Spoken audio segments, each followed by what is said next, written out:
In the late 20th century, reports began to emerge of a mysterious low-frequency hum plaguing certain towns and cities around the world.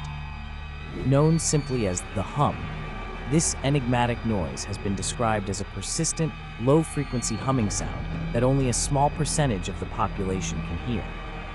The phenomenon gained significant attention in the 1990s when residents of Taos, New Mexico, reported being disturbed by a low-level droning noise. Despite numerous studies, no definitive source or explanation has been discovered. Theories have ranged from industrial equipment to military experiments, and even to natural phenomena such as microseisms. However, none have provided a satisfactory explanation that accounts for its global presence and selective perception. Those who can hear the hum describe it as an incessant, vibrating noise that leads to headaches, sleep disturbances, and in some cases, even psychological distress. Interestingly, the hum is not restricted to any particular country or continent, with similar reports coming from the UK, Canada, and Australia.